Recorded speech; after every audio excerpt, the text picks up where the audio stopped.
hopefully some information about Brock, hopefully a chance to answer some of your questions. The main goal is to alleviate any stress that you guys might have. You know, moving halfway around the world can be rather challenging.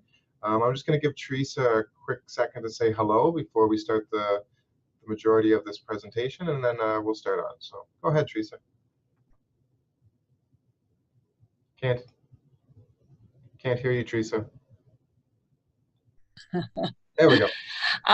Good morning, good evening, everyone, and thank you for joining us today. And Jason and myself, we're going to provide you some brief information before you arrive in Canada. So today's information, I would say, is very important for your next step. I know right now the first step, you already applied for our school and get admitted to the program that you want to, and then you're probably in the middle of applying for your Canadian visa. And so hopefully you get your visa really soon. And then so next step, what you're going to do before you come to Canada, and even for your first month you arrive in St. Catharines, what we're going to do.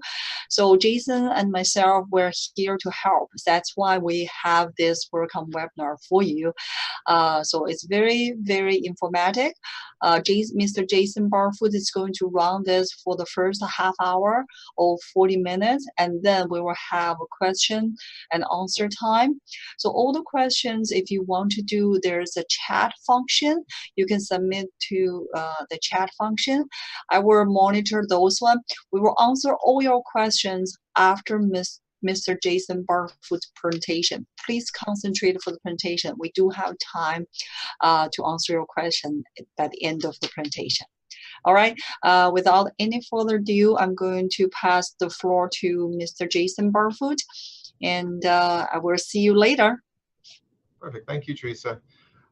Just a quick note, when you do type a message into the chat function, make sure it's to all panelists so everyone can see the questions that you're asking. That'll just help us answer the questions a little bit more effectively and make people understand. All right, so as you know, you guys have all been admitted to the Masters of Professional Accounting program. You've already met Teresa and myself, so we shall get into it here quickly. So the first thing we like to discuss, obviously, is the money, just so we make sure that you guys are well aware of how the structure goes.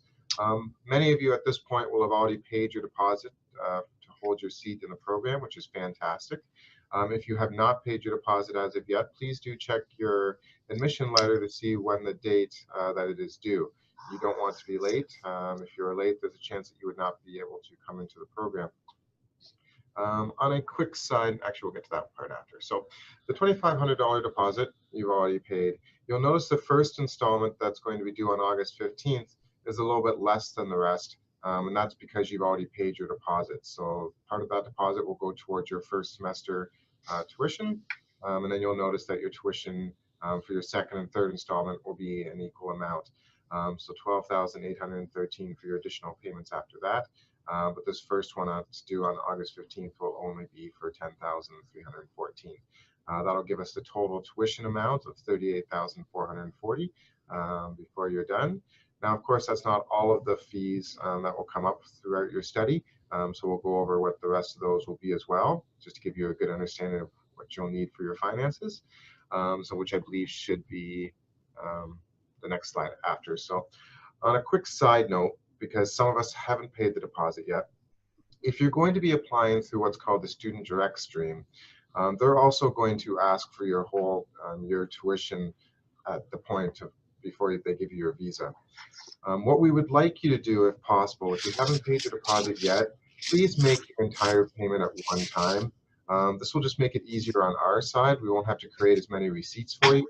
And that means you also won't have to wait for us to create more paperwork for you. So if you plan on applying to this program, you do not have to. It's just an option.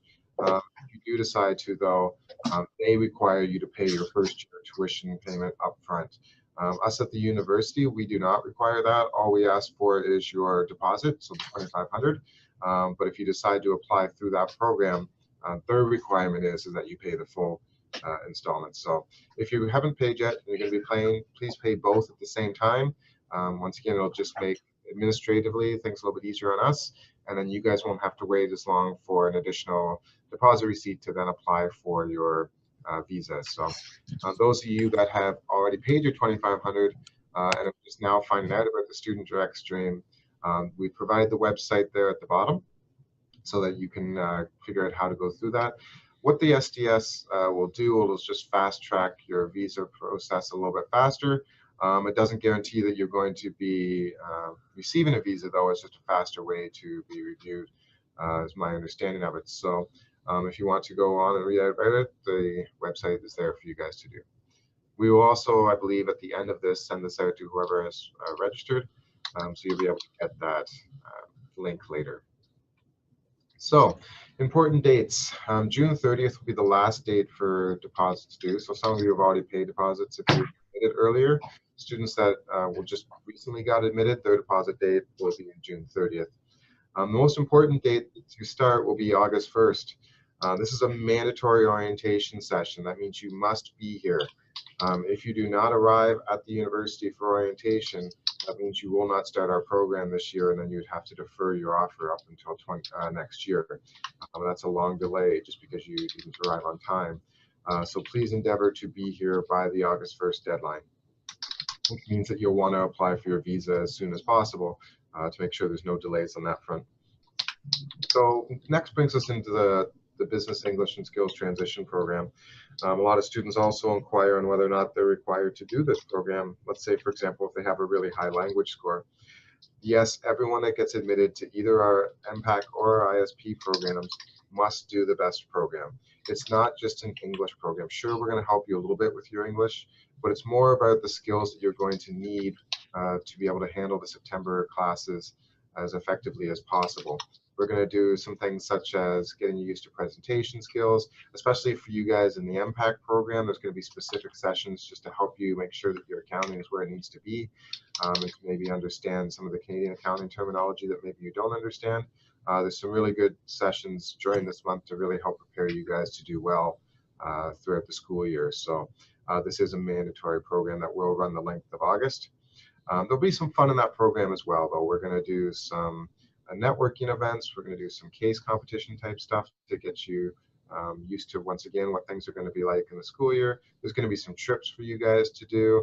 There's a lot of good things to do during that month. And I think most importantly, it's a great chance for you to get to know your classmates so that when you are in class throughout September until the end of your program, you feel a little bit more connected to the students that you're studying with, which will help alleviate some of your issues you might have with homesickness and things like that. So it's a really good program, and hopefully you guys will take a lot out of it throughout that month.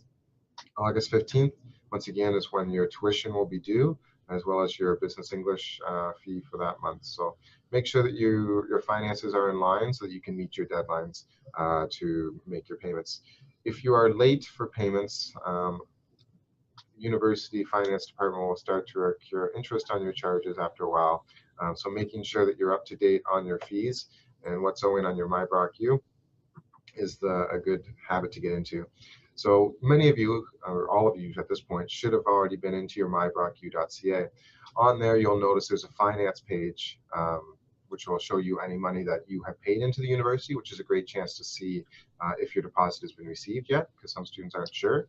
You can also reach out to us once it is for those receipts, but it will also show you on there when the university bills you for the random things they're going to charge you for. So keeping a good habit of checking your financial history occasionally to make sure you're up to date is a really good idea. The next important date there is August 25th. So we'll talk a little bit more about the short-term living a little bit later, but the date to move out of residence will be the 25th. So just keep that one in mind as well. And I'll talk more about residence and places to live in coming slides. To continue on with our important dates, after the Business English program is over, you'll have a little bit of time off for a holiday there, and then classes will start on September 4th. Okay? Before you know it, you're going to be into October, which means our reading week and our Thanksgivings will start. You get that whole week off. Many of you are going to find that week is going to be a great chance for you to catch up on the work that's already started to pile up. These programs are very intense, especially the Mpacc program. There's not a lot of time to, fall behind. So this reading week is not really a chance for you to go vacationing too much, I wouldn't think. This is really a good chance for you to catch up on your work and maybe get a little bit of ahead so that you don't struggle as the term goes on. December 3rd will be the last date of your classes for the first semester, into which exams will start. On December 6th is when they will begin, and they will run all the way up until December 19th. That does not mean that you necessarily will have an exam on this. That's just the last date of the exams for that year. So as the term goes on, you will eventually be notified of what date your final exam is going to be for a class. So that could be, once again, all the way up until December 19th. Many students will start asking us as soon as they get here, when are the winter holidays going to be, so they can schedule plane tickets. Please do not schedule your tickets in September before you know when your final exams are going to be. It would be a really bad idea to say book one for December 17th if you found a cheap flight and then you end up having an exam on the 18th. So wait until you find out when your exams are before you set those. If you really have to, for whatever reason, buy your ticket early, I would probably do it maybe 2 days after the final exam, just in case there's any delays in the process, maybe a snow day or something to which we have to push back exams a day or two. Make sure that you give a couple days leeway there if you're going to buy a ticket super early. Once again, you'll have a bit of a break throughout December, and then you'll start your winter classes on January 5th. Many students are asking, can they show up later? If you show up late, you miss classes. There's usually only 12 classes in a semester. Missing one class is a lot of information. So I do not suggest that you miss any classes when the beginning of a term begins. It's going to set you up to not do well for the rest of the semester. So please endeavor to be back on the 5th, or on the 6th, I should say, when the classes begin. Okay. Who will you speak to while you're here? You've already met myself and Teresa Feng. And Stephanie, who I believe is also in this webinar listening. We dealt with the majority of your guys' admission materials, but once you're here, we're going to kind of pass you off to Brennan Barrett, who will be your academic advisor. He will be your main point of contact once you're here. You'll also maybe run into Carrie Kelly, who will be our director. And the other main point of contact that you're going to see the most often will be Jane, who is our administrative assistant. You'll also get very familiar with Louisa, who will be part of the BEST program. So you'll get to meet her and deal with her on a regular basis. And then there's Lori Redford as well, who you won't really deal too much with. But that's kind of the who's who at this point in time. Things could change. You never know before your program begins. But for now, that is who you're going to deal with. But your two main points once you get here will be Jane and Brendan. How to contact us. Our school has a couple different ways to communicate with us, but the main one that you should be using on a regular basis will be your portal.bus.brocu.ca, which will be the next thing we talk about. This slide here, however, is how to get onto your MyBrockU. This slide's a little bit outdated. I think most of you guys should have already been on your MyBrockU at this point in time when you go to your application, filling up all your documents, accepting your offers, viewing your offers. If you have an agent, though, however, and you have not been on your MyBrockU yet, this is a screen that you're really going to want to get familiar with, as this is going to be where you're going to find all your grades, register for all your courses, see your financial history. Once you go to apply to graduate, all that stuff is all done through your MyBrockU. And the passwords that you set up for that account will eventually be the ones also that are on your portal.bus.brocu.ca. Which is how you're going to communicate with us, which will be the next slide.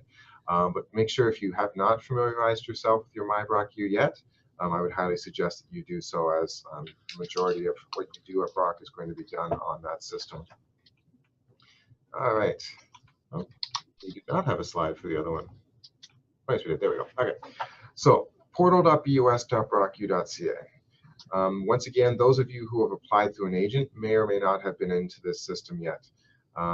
What will happen is when you apply, we take the email address that is on your application and we create a portal account for you so that we will communicate with you. If your agent set up an email address that wasn't yours, you may not have received some communication from us, which would be a problem. So you got to make sure that you get your portal figured out.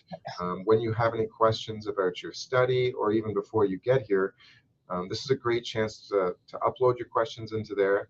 And the great part about it is that it keeps an ongoing record of anything we talk about. So if you ask me a question today, and 3 weeks from now you forget the answer, you can just log back into your MyBrock or your portal, and then you'll see my answer that's going to stay there forever. which is a great chance for us as administration as well, though, is if someone else answers your question, we can go in and see what they said to make sure that you get a consistent message from the staff here at Goodman. So portal.bus.brocu.ca. Please make sure you add your Brock email address onto your phone devices, as well as obviously your own personal email address. Once you here at Brock, you're going to move over to our admitted section, and at that point, we're only going to email your Brock email address. Okay, so make sure adding your phone, that email to your phone device, or however you check your emails, and we'll make sure that you get the most recent correspondence from us. But make sure if you have not used this system yet, make sure that you figure out how to log in so that you can contact us efficiently. The timeline of your program. You guys are in a nice condensed program to which you're going to be done pretty quickly. Before you know it, you're going to be all stressed about starting the program, and then the next thing you know, you're going to be, hopefully walking across the street graduating. So it's a very intense program, but how it will begin, as we already discussed, will be your business English and skills transition in August. Your first semester or your first term of the program will run from September until the end of December. We've discussed those dates already. Once you come into term 2, that's January to April. And you'll notice that right after that, you start into another term. So there's no big rest points in this program. It's intense. It's quick. The idea is that we're not going to waste a lot of your time.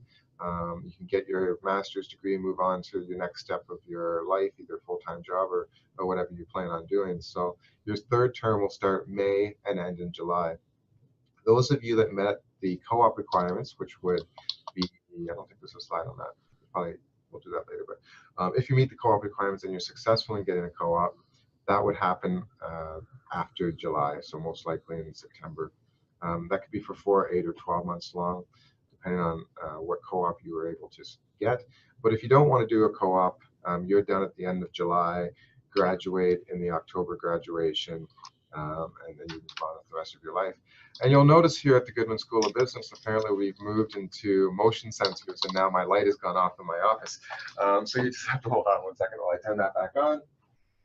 I'm still alive, lights, there we go. All the joys of trying to save the environment. We try to kill electricity when people aren't in an office, but unfortunately they don't see me when I'm doing this webinar, so I apologize for that. Adds a little bit of humor to our thing. So let's talk about accommodations. This is one of the questions we get frequently, either on the portal or students calling me up about where they should be staying. We can kind of alleviate some of that worries. I don't suggest you find a place while you're overseas if you're going to be living off campus, because you haven't actually seen the place that you're going to move into. You haven't seen the landlord in person. It's usually a good idea to do those things while you're in the country, because you don't want any surprises when you get here. Most of the places you're going to rent from are great. The landlords are fantastic, but obviously there's going to be a couple people out there that you might not necessarily get along with, just because of how your habits are and what their habits are. So it's always good to meet someone before you commit to staying in their place. So what you can do is you can stay on campus for what we call our short-term stay during the month of August. So Teresa talks to the residence office. She gets you guys a nice discounted rate to be able to stay on campus. And so you can stay in one of our residences from July 25th up until August 25th.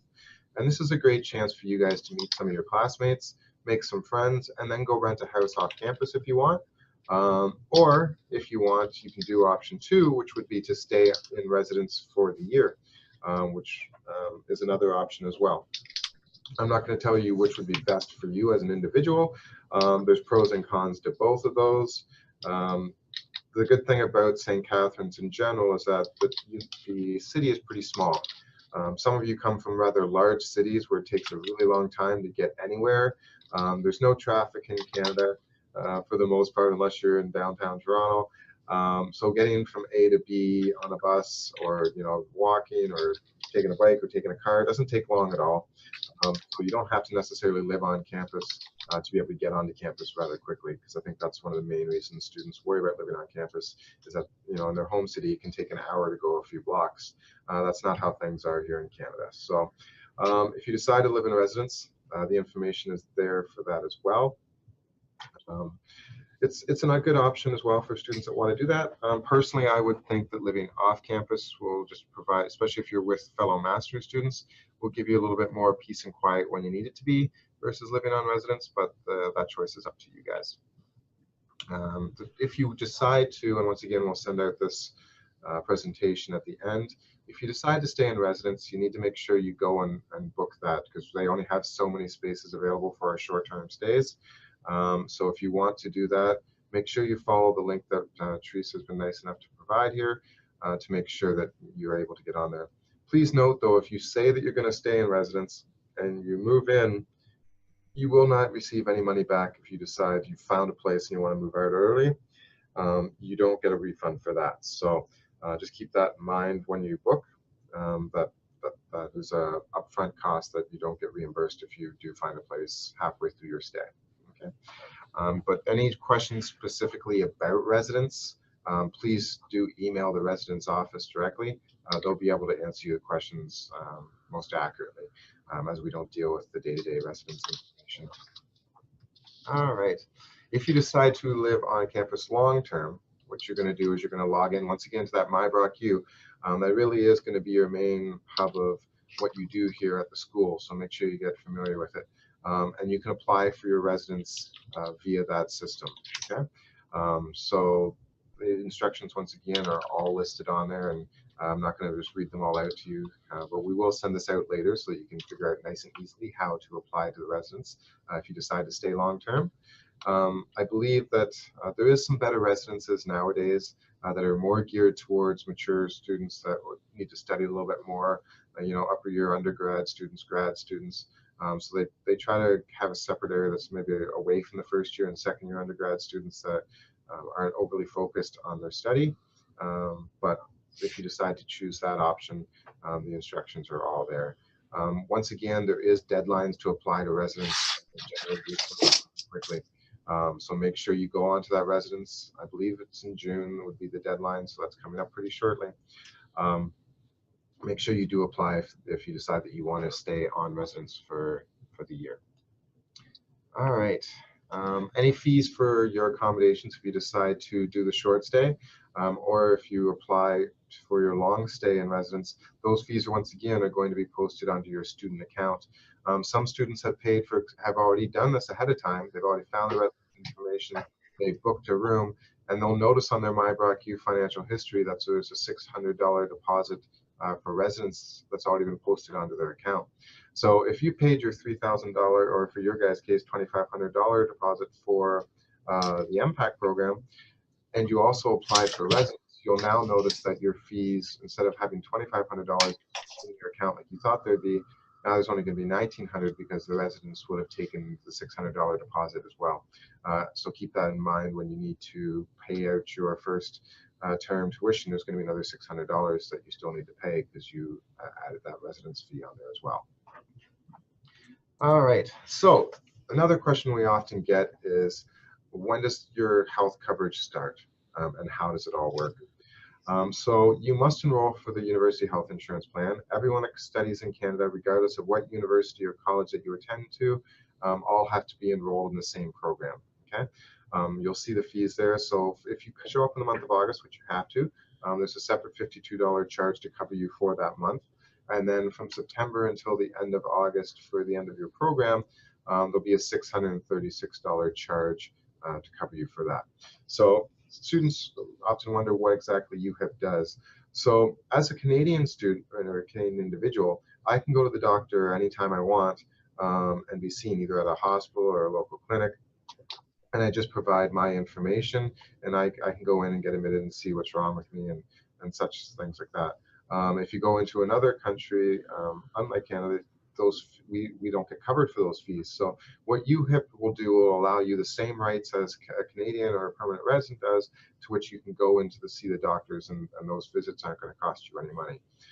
Now that being said, and that's going to transition us into the next slide here shortly as well, is that just having UHIP will not cover you for your any prescriptions you need or anything such as that, but it will get you the ability to go and see the doctors, and covers some things that come up, but if there's any prescription drugs and such, that does not cover that. You will notice that the 10th day of the month you study, as Teresa has here. So if you guys start in August for the program, you'll actually be covered as of July 10th if anything happens. So that means your UHIP and everything will be good to go. So basically, as soon as you come into Canada, we're going to have to do some paperwork, but you are going to be covered for any of those visits when you get here. Specific questions about UHIP, though, should be addressed to their email address, which we provided there. Okay, so let's get into the drug plan. This is an optional thing. What you'll have to do is you'll have to go on to the website and opt into it. I would really suggest if you have glasses that you definitely do it, but this will cover your dental, your eyeglasses, prescription drugs. It'll cover a large percentage of any of those costs that are going to come up. Pretty nominal comparison to what you're going to be eligible to get. For example, if you have glasses, I believe they cover up to $250 of reimbursements towards your glasses. Or if it's prescription drugs, I believe the amount is 80% that they cover. So what'll happen is that you, let's say, go to the doctor, they prescribe you some antibiotics for an infection or something that you've gotten, and then you'll have to go buy the prescription, but then you submit your receipt and get 80% of that money back. So it's a really good way to reduce some of the fees and worries that you're going to have as a student in another country. So this is an excellent option for you guys. So what you'll do is you'll log into that website that's listed there, and you'll opt into the student. All right. Deadline to opt in for the spring-summer term. So that will be for the month of August. That you're here would be May 31st. So that is the end of this month. And then the next obviously would cover September to April, which you'll have, or September to August, which you'll have a little bit more time to register for that. But if you want to make sure you're covered as of August when you get here, the deadline would be May 31st. All right. How to get to Brock, which is once again another one of the great questions. Teresa has prepared these PowerPoint presentations because she's been doing this forever and knows, often what many of the questions the international students are going to have, because she also was an international student that came to Brock, 2 or 3 years ago, I think it is by now. Anyway, so one of the main questions that students have is how they're going to get to Brock once they arrive. So I've also traveled, to some of your countries and come back and been like, oh, how do I get back to the Niagara region? So basically, when you arrive in the airport, you'll arrive in a Terminal 1, you'll get your bags, you'll go through the customs and all that stuff. And then right as you come out through Terminal 1, you'll notice just off to the right, there's some escalators that go downstairs. And downstairs is where you'll go to the Niagara Airbus. You can pre-book your transportation back into the St. Catharines region by going to this NiagaraAirbus.com. There's a promotion rate there that I believe saves you 10%. I can't remember. Teresa can correct me if I'm wrong on that. But it'll save you a little bit of money for your travel. And what it'll do is it'll drop you off right where you want to be dropped off. So let's say you have already pre-booked a place to live off campus. They'll drop you off right at the door. If you decide to live on campus for the month of August, they'll drop you off right in front of the residence area that you need to go to. So there's no stress and worry about trying to figure out where you need to go. The Niagara Airbus people will drop you off exactly at the door of where you need to be. So it's a good way to get to St. Catharines. It's very easy to find in the airport, and it's not too expensive. If you do know for sure, Teresa's pointed this out before, it's cheaper to get a return, so two-way trip. If you know you're going to be traveling back home during the month of December, it's advised that you purchase a return trip because you'll save just a little bit more money. And you can adjust whatever that final date that you're going to be coming back to the airport would be. So let's say, your final exam could be on the 19th. So at this point in time, if you decide to do a return, just book it for, say, the 20th. And then as the term goes on and you know when your actual flight is going to be, you can just contact Niagara Airbus and adjust that date. But this will save you, once again, a little bit more money if you do a return trip. So to St. Catharines and then back to the airport.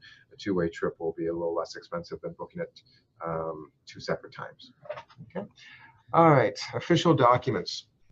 Many of you have been admitted conditionally, and all of you guys have to submit your official documents because it's all electronic process now. So that means that your final transcript, your degree certificates, graduation certificates in some circumstances, we need to receive official documents for those. Most universities will issue multiple transcripts or multiple copies of your degree certificates, but some universities won't. So if they won't, what you need to do is you need to go to a notary public, get a copy of that. They'll stamp it, they'll sign it, they'll seal it in an envelope. That's how you need to bring it to us. It cannot be an open copy. Also, like if the university issued them to you directly, if they do create multiple copies, they need to be in sealed envelopes. You do not need to courier those ahead of time. I know on your admission letter, it kind of makes it seem like you need to mail them in before you arrive here. If you do that, A, it's going to cost you money to courier them. But B, there's also the chance they get misplaced somewhere along the university because it is a big university. If you don't address the envelope correctly, it could go to a different department, and then it could be really tough to track down. So we always suggest students just bring the documents with them. During the month of August, we will have a session where you can hand those in, and then that way, that's one less thing you don't have to worry about. Did my documents get there? Why hasn't my screen been updated yet? Because some students have mailed them in already, and then they contact us in the portal and say, well, it still says it's owing. This is a very busy time in the Faculty of Graduate Studies. They're admitting for all the different master's programs at the school, so they don't really have a lot of time at this point in time to go on and update, these documents that have been received. They'll do that, maybe a little bit later in the summer as things start to slow down for them. But right now, they're not going to be updating that anytime soon. So it's best just to bring the documents with you. It'll just make life a lot easier, and then you don't have to worry about them getting lost. Campus tours. So Teresa has been nice enough to schedule a bunch of different tour dates to which a couple of our student helpers are going to show you around the university. You can also get a chance to ask them some great questions about what their study was like here. Excuse me. So there's a couple different dates that she has booked. If you are here early, so before the orientation day, there's Thursday, July 25th, Monday the 29th, Wednesday the 31st, and once again, obviously on the orientation day, we're also going to do a little tour as well. So these are good things to get a chance to get familiar with the university before your classes start. So if you are early, I suggest taking one of those tours. That'll be a good chance to ask one of our students, about their study as well and help prepare you guys. One thing that you do need to keep in mind is when you do come to orientation on August 1st, please make sure to bring your passport and a copy of your admission letter, okay? Because this is how we're going to get your Brock student card. And then if you want to open up a bank account, they're going to want that information as well. You are not required, just on a side note, we have a Scotiabank here on campus. Many students like to use it on convenient, but you are not required to use Scotiabank. You can use any bank that you want in Canada. You can go downtown. The banks are going to be downtown St. Catharines. But if you do want the convenience of a bank that's on campus, there's a Scotiabank on campus that you can set up an account with. But make sure you bring your passport and a copy of your admission letter to at least get your student card, because you're going to need that during the month of August. So once again, orientation, 9:30 a.m. So when we say something starts at 9:30 a.m. in Canada, that doesn't mean show up at 9:30. Okay, that's when we're going to begin speaking. That means you should probably show up at 9 or maybe even a bit before 9 because you're going to have to register. We're going to give out some stuff. You'll sign your name to make sure that you're here. And all these steps that we're going to do are going to take time. And if it's just you coming, that's not such a big deal. But when there's going to be over 200 students all coming on the same day, if you all come at 9:30, that's going to cause some issues. So make sure you do come early to orientation to make sure you get a chance to get seated, get a chance to maybe get a coffee and relax, because some of you might have just gotten to the country. You might be a little bit tired. Your morning coffee, welcome to Canada, Tim Hortons, might help survive a long orientation day. All right, so I kept on time pretty well. I like to keep around 30 to 40 minutes, so 9:35, exactly halfway in between. What we're going to do now is we're going to open it up for a chance for you guys to ask us some questions. So there's the chat function that hopefully you all can see. I don't see anybody has asked any questions yet. So hopefully you guys can go ahead and ask a few. It looks like some more people finally did log in. We've got up to 15 people now, so that's fantastic. So if you have any questions, please use our little chat function there and type a question. So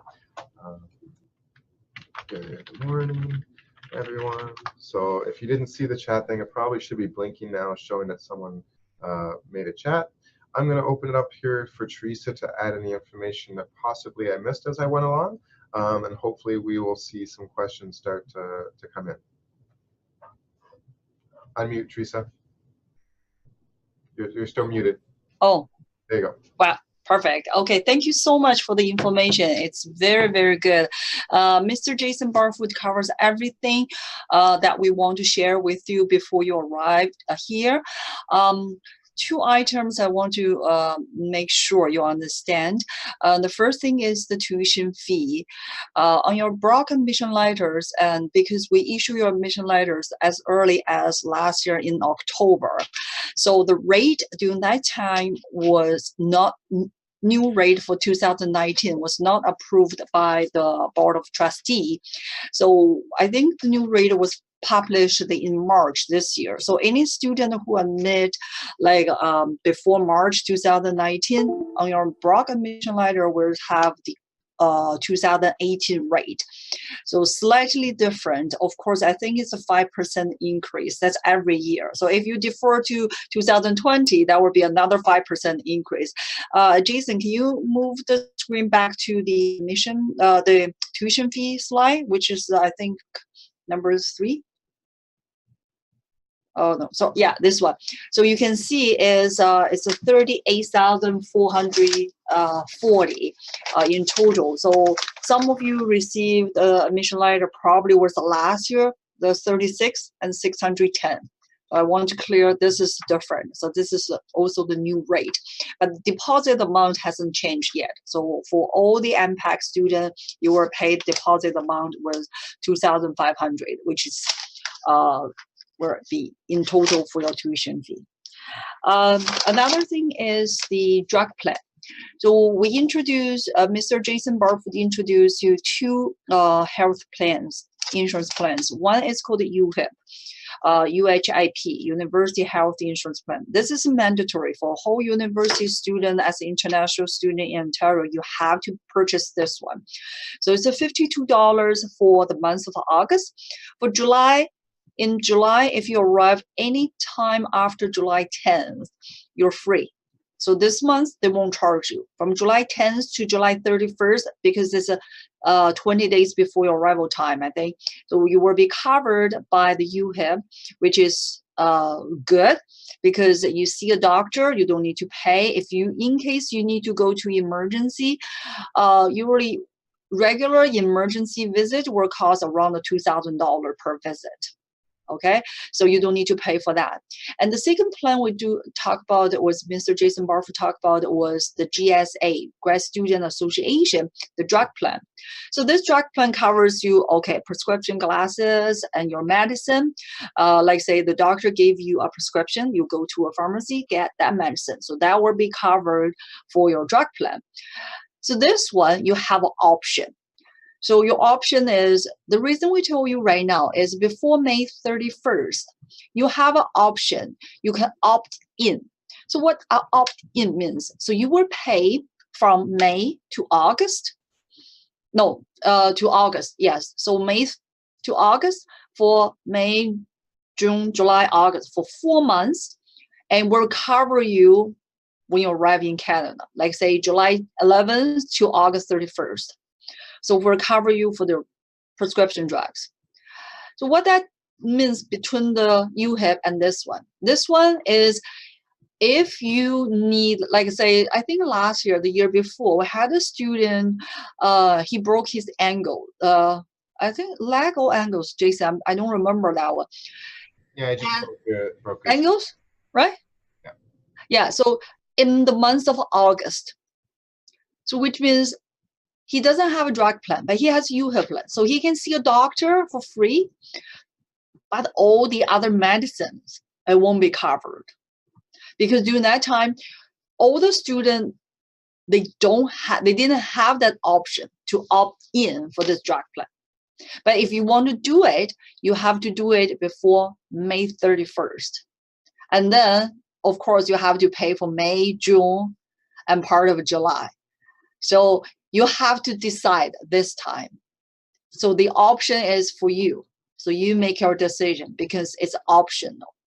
And from September 1st, 2019 to August 31st, so you will automatically cover for this plan. And on top, you pay for that on your ancillary fee, on top of your ancillary fee. And you may still need to, if you say, Teresa, I don't want this. I'm pretty healthy. I don't want it. I want output for this one. You can do that as the regulation just changed in Ontario. But for me, my personal, and Mr. Jason said, I only arrived here for 2 to 3 years, right? And yeah, I'm still young. I've been here for almost 20 years. Yeah, so it's, for my experience, I would strongly suggest you to stay with this plan because they cover you 80% of your prescription medicine, and even for up to I think so $200 if you have a prescription glasses. So every 2 years you can have one pair of glasses. So this is the two things I want to mention to you. And for the residents, and you can see for the summertime, please stay on campus with us. It's only $575, and you're going to stay the residence. The regular price is over $1,000 a month from September. You can see is $8,700 for 8 months. But why don't you pay $575? Stay on campus with us. You don't need to pay bus pass, and you will be familiar with the environment and find a place you like, okay? And just, everything online will look perfect. But when you look into the real residence, real house, you find sometimes it's different, right? So every year, a lot of students come to my office and says, Teresa, how can I out of this lease contract? I signed for 12 months with a landlord. I said, in Canada, everything is legal. You sign something, it's legal. So you really cannot break your lease if you sign for 12 months. So come here, stay with us on campus for 1 month, and then you go find a place by yourself. You see it and you like it, you find it. And also, Mr. Jason Barfoot says, we're in St. Catherine, it's a small town. So from upper north to south at Brock, 20 minutes or 30 minutes. So don't worry. I would say, hey, Teresa, I need to change bus. I live up north. I would say that's a fancy area in St. Catharines. So all the place close to Brock is a rental property area. It's I don't like there. It's dirty, and all the student there is noisy. So find a place clean, okay, and be safe. So quick add-on, okay, because Linda did have a good question about how much the UHIP costs. Can you guys now see the website that I shared? Hopefully you guys can see that now. Yeah, I can see them. So the link, okay, and then here's Teresa said eyeglass coverage actually went up to $250. So, oh, that's nice. But the fees here are also, if it's just you, it's going to be for fall, winter, spring. There's the fees there. If you have a family, it's obviously going to cost a little bit more money.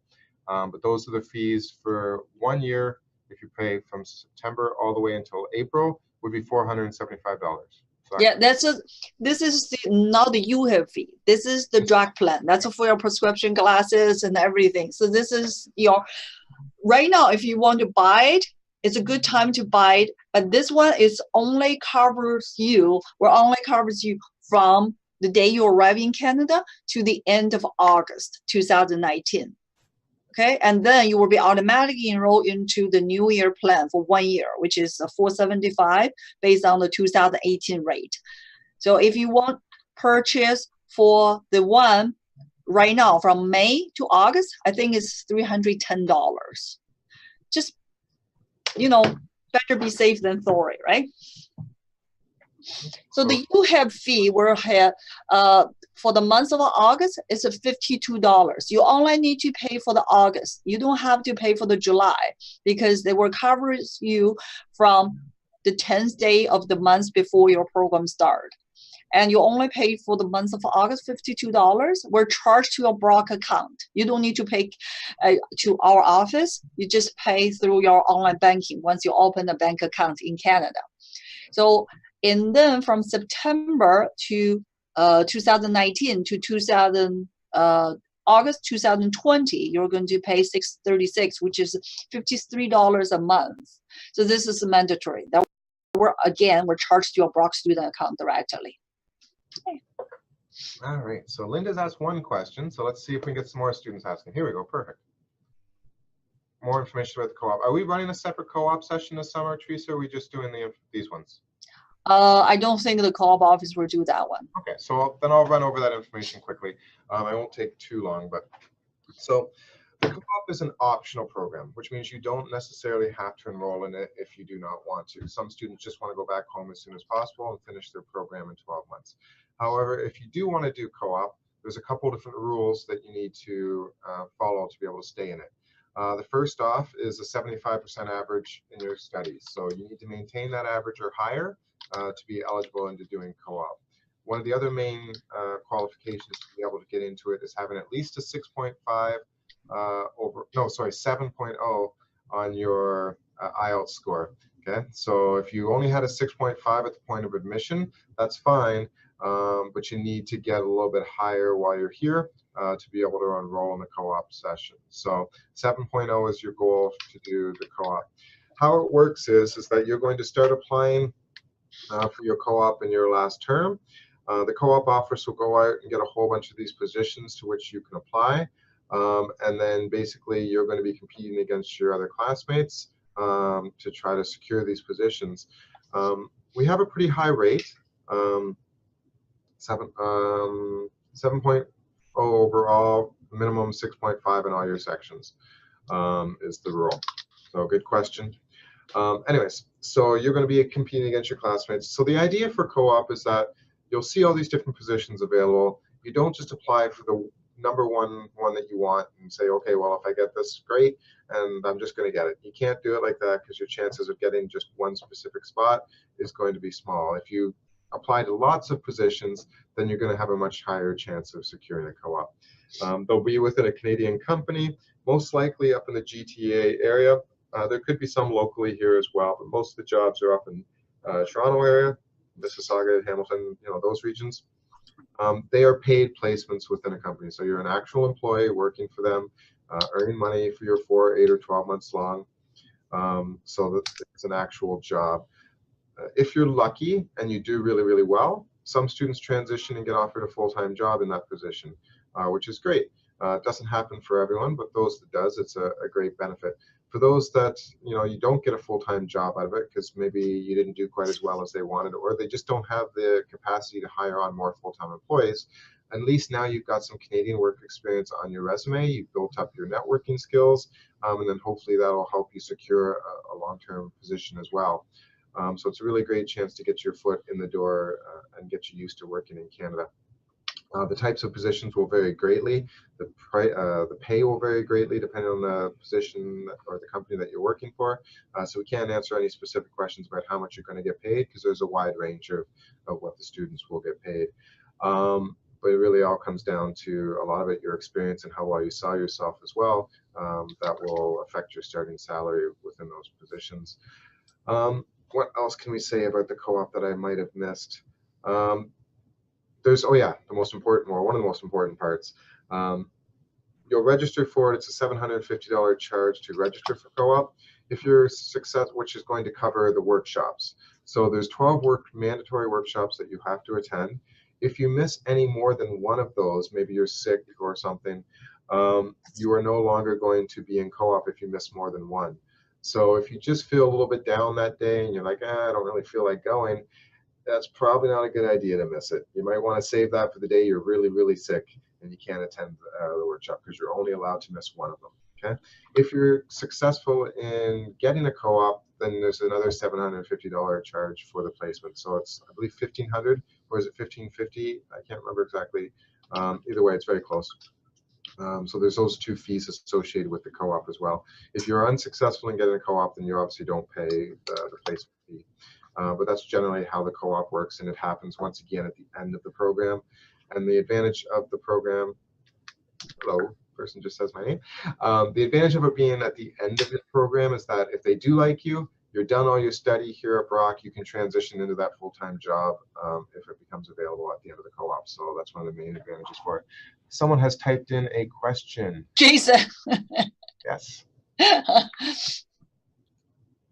So I know, right? Someone just said no, but there's actual question in the question. How to oh, okay. Someone asked how to register for the courses from the Q&A section. Yeah. So for that, you're going to receive a message throughout the summer here from Brendan Barrett. He changes how he does registration sometimes from year to year. It depends on how many people we got coming in. Sometimes we wait till students are here to register. Sometimes we do it ahead of time. So what you'll do is, once again, that importance of getting your portal.brocku.ca up and running and making sure that you're checking it, is that Brennan will possibly send you an email here throughout the summer with instructions on how to register if he decides he wants you to register ahead of time. So just be patient. It may not happen until you actually get here, but he might ask you to do it maybe a month in advance. But check your portal. So once again, I'm just going to type that in here because it's important. Portal.bus.brocku.ca. If you take only one thing out of this entire webinar, the most important thing is to use this portal. Okay, this is where we're going to send you messages. This is where you're going to send us messages. You know, if you send it on the weekend, we usually don't work on the weekend, but we're going to check that first thing in the morning, you know, on Monday, and Brendan tries his best to get back to people as quickly as possible on it. Or if it's at night, he's weird. Sometimes he answers questions at night because I don't think he has a lot of life. So if you send messages or questions in the portal, he's really quick at getting back to you either, you know, that day. If it's a really busy time, maybe may take a couple days, but he's usually pretty quick at getting messages answered. So the portal is the best way to communicate with us. So that's my #1 advice out of this webinar, is to make sure you know how to use the portal and use it frequently. Next question. Jason, Teresa, hello. I'd like to ask more about the GSA. Could I apply for the insurance coverage from September 2019 to 2020, August 1st for $475? And yeah, I can do that one. Go ahead. Yeah, so you can, because you don't have to apply for the September 2019 to August 2020. That's automatically added to your student account. So it's only for the July to August 2019. The time before September 1st in 2019, you need to opt in right now before May 31st. So you don't have to do them for this period, but the other one, yes. Okay? Hopefully that answers your question. As $475 is based on the 2018 rate. So I'm not sure, I haven't seen the new rate yet. They probably will increase a little bit, like just like you have, they increase $1 per month.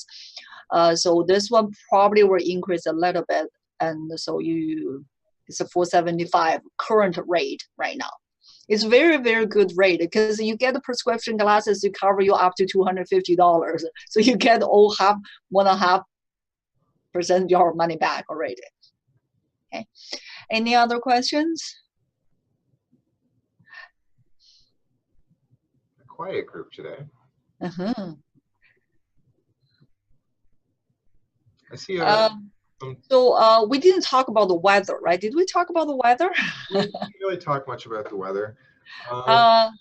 So we're in May right now, and I think this year the temperature kind of slightly low, right? And today we have a raining day again. So the temperature in the summer will be better.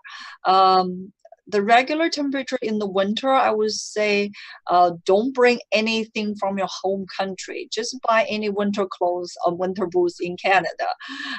Will be better because the winter boots in Canada can help you to, we have a snow. We do have a lot of snow. And every time we have a snow, the city will put the salt on the road to prevent, to melt the snow faster. So your winter boots, you need one to be good and to, so I would generally suggest you don't buy any winter coat and winter boots from your home country. Just buy them here in Canada. So Noreen's got a good question. So during the program, you're going to be in 5 classes per term.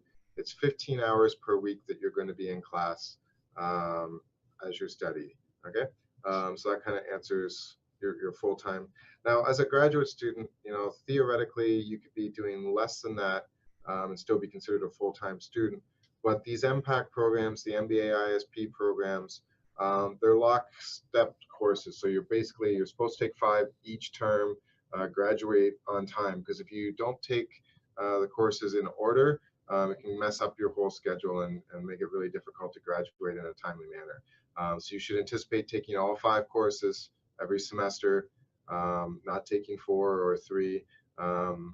It happens occasionally that something comes up and a student has to take less courses, but it really, really messes up their study.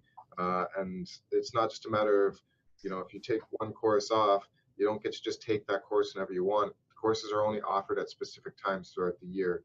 So if you miss a course, say in the fall or in the winter, you might have to wait until the entire next term that's offered again. So you could have 8 months off after your after your study, waiting for that last course to take. So really anticipate taking your full course load when you're here, which is is there any slight differences for the Mpacc, or do they just do the 15 hours per week, Teresa?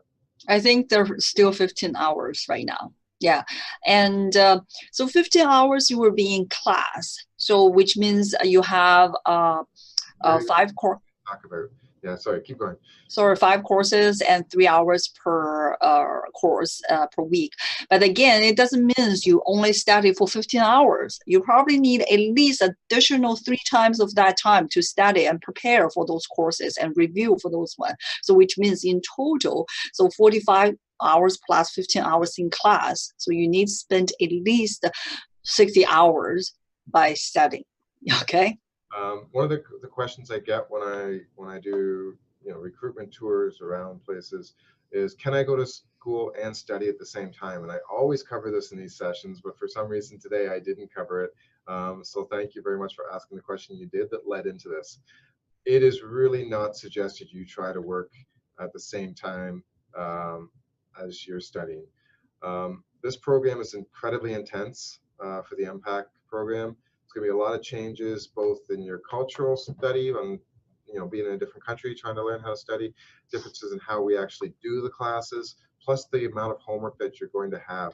There's not a lot of time to work, and it really increases your chance of failing out of our program. I would suggest to you very, very strongly, come with the financial means that you do not need to pay for or to work to help you pay for your food or your residence or anything like that. Because often when the students do get, oh my goodness, these lights are driving me insane. 1 second, there we go. When we have to unfortunately kick students out of our program after the first term, which happens, more often than I would like, that a couple students will get removed, it's because they tried to do a part-time job while they were studying. For the first 4 months that you're here in Canada, get used to being in Canada before you try to add any extra stuff onto your plate. Our differences in our education system is going to be pretty extreme for most of you that haven't studied in a North American setting. The amount of homework that we throw at you is going to be overwhelming. So please do not work for the first 4 months. Legally, yes, you can. Yes, there are jobs that you can find either off campus or on campus. But for the chances of you passing, that's what we want. We want you to get your master's degree and be successful. We don't want you to, work at the mall selling a phone or at McDonald's flipping burgers, and then after 4 months and a lot of money, you go home because you failed out of our programs. Please focus on your schooling when you come here. That's my #1 advice that I tell students over and over and over again. And when they fail out and I ask them why they worked, they go, well, I thought I could handle it. When you can't handle it, it's too late, and it's a really unfortunate circumstance. Teresa, were you reading those other questions? I didn't. Yeah. So one student asked about the wire transfer payment. I just sent you the method of payment link from Brock University Finance website. Unfortunately, we don't accept bank-to-bank wire transfer at this moment. this is not Jason and I, we could change it. So you have to go through the Western Union, unfortunately. And once you arrive in Canada, when you open the bank account, you can transfer money without any paying any service fee. But right now, yes, that's why we suggest you to pay them in one time with your deposit and with your first year tuition fee, so you can save your wire transfer fee. I have another question regarding the dress code for the class. Will be depends on what kind of class you're attending to. If you have a presentation, you probably need to wear business class clothes. If you just regular class, there's no presentation, you can wear whatever you want, right? Would you recommend? We are at a business school, so just nicely, but you can wear jeans and a t-shirt. Just don't come in with ripped clothing and stuff like that. You can be comfortable, but you are at a business school, so try to dress at least respectable.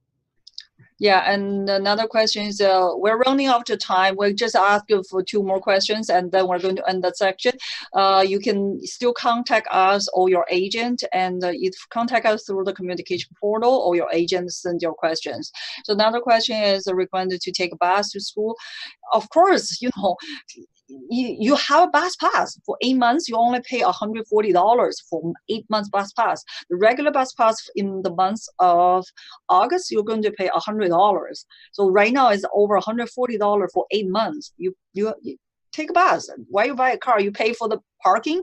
I think every month you pay for $60 for the parking, or $40 for the $50 for the parking if you select the further parking lot.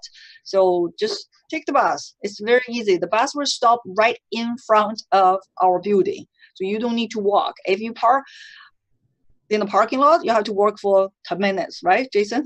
It can be. I'm cheap and I park in the cheap one, so yeah, it's a long walk. Okay, so missing a course. So Linda, if you fail a course and you have to repeat, right, you have to take that course when it's available again. So if you take a course in the fall and it's not offered again until that fall, you would have to wait to retake that final course until the September to December term. If you fail a course in the winter, or just don't take it for, you're trying to reduce your course load, and it's say January to the April term, and it's only offered that term, normally you would finish in August, but because you still have to come back and do that course, you would have to do nothing from September until December, and then retake that course from January to April. Okay, so that can be 4 months of your living expenses here in Canada doing nothing while you wait to finish your final course. So that's what we mean by if you have to retake a course. Sometimes there's, we can reschedule some things that are offered more often, but usually it's pretty challenging once you fail a course. So that's why, working and then end up failing a course, even if it's only one course, that money that you made working is going to be wasted 10 times over with your extra costs of living, your extra tuition for retaking courses. It's really not worth the chance of failing courses. We have another 2 more questions from Q&A. The first one is prospective purpose of professional courses such as CPA, ACCA, postgraduate from the Mpacc program. Our accounting department is working with the CPA Ontario right now, so try to make sure our program will be the courses will be accredited with the CPA designation. But at this moment, we don't have any update right now, so we don't know. They're working on this right now, so we don't have the final decision yet. We'll issue 1 receipt once you have received your fund. Okay, so it's not only we only issue 1 receipt. It's just if you pay a deposit and your first year tuition fee together, we will issue 1 receipt. But if you already pay the deposit and later on you say, oh, Teresa and Jason, I want to pay my first year, are you going? We still issue you a receipt to prove that you paid your tuition fee. So, but we suggest you to pay them together. But you already paid the deposit ahead of time. Right now you want to pay your tuition fee. It's fine. We will issue a receipt once you receive your fund. Okay. I think that's it, right? That's everything we covered. That's basically it. Oh, I think one asked about the scholarship. Where's that? I think Noreen asked about the scholarship If on you the chat function. Scholarship on your admission letter, there isn't any really available. Yeah. These are professional programs, they're not research-based programs. I know some schools will issue scholarships, on their offer letters, but when you look at their tuition, they're really charging you an extra $30,000 in tuition, and then they say they're giving you $10,000 in a scholarship, when really they just, it's just a game that they play to make it seem like they're giving you money. We give out, I think, 5 scholarships for only $3,000, to a couple students that we really want to entice to come. But our tuition, when you look for a master's program in Canada, is very reasonable. We just choose to keep our tuition amounts at a lower level versus, having higher tuition and giving some students a bunch of money. So we just do it a little bit differently than the other schools do. I think we're going to answer the last question from Linda from the chat function. She's asking about explain the situation about missing a course and having to wait till the next. Did you answer this one, Jason? That was what I was talking about, having to repeat a course. Oh, I see. Okay. That's okay. Okay, great. Thank you. Is Webinar Wednesday provide the same information? Yes, the Wednesday webinar is for the MBA ISP student. And so today is for the Mpacc student. So the information will be basically the same, but tuition fee is slightly different and the program length is different.